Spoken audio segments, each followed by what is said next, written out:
मराठा आंदोलन परत एकदा होत आहे, काय सांगाल? त्यांच्या ज्या मागण्या होत्या त्या मागण्या मान्य झाल्या, पण आता मनोज जरांगेचं आणि त्यांच्या शिष्टमंडळाचं म्हणणं आहे की ज्या पद्धतीने ज्या वेगाने सर्टिफिकेट द्यायला पाहिजे होतं त्या सर्टिफिकेट दिल्या जात नाहीत आणि त्या भूमिकेसंदर्भामध्ये 30 तारखेचा आंदोलन करण्याचा इशारा दिला होता आणि त्याची आता तयारी सुरू झालेली आहे. पण तरी सरकार उदासीन आहे असं वाटतं का? विधानसभेप्रमाणेच राज्यसभेची सुद्धा निवडणूक होणार आहे, तर त्याबद्दलही थोडीशी माहिती द्या. राष्ट्रवादी काँग्रेस अजित पवार गटाकडून कोण राज्यसभेवर जाईल हे बघण्यासारखं असेल, कारण ऑलरेडी पार्थ पवार गेलेले आहेत, सुनेत्रा पवार विधानसभेमध्ये आहेत.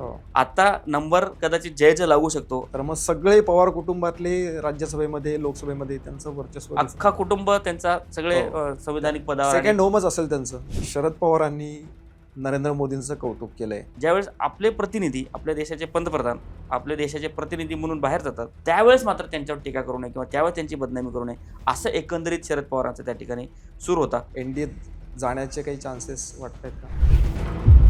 नरेंद्र मोदींनी आवाहन केलं पेट्रोल डिझेल वाचवा, स्वतः मात्र त्याचं काहीच इम्प्लिमेंटेशन करत नाहीये. त्याने फक्त 2 गाड्या घेऊन कॉन्वेमधून त्यांनी त्यांचा कॉन्वे विरोधकांचा असा आरोप आहे की ते फक्त दाखवण्यापुरते एक दिवस केला. शेतकरी कर्जमाफी होणार आहे, वाटतं का याचं इम्प्लिमेंटेशन होईल? नीटचा पेपर फुटला, या खाजगी क्लासेसवरती नियंत्रण कसं आणायचं? बांद्र्यामधलं मोठ्या प्रमाणातलं अतिक्रमण हे काढण्यात आलेलं आहे. याला आपण झोपडपट्टी कसं म्हणायचं? पत्र्याचे 4-4 मजलीचे घरं होते. पण हा फक्त बांद्र्याचा प्रश्न नाहीये, मुंबईतल्या अनेक ठिकाणी अशा इलिगल झोपड्या आहेत.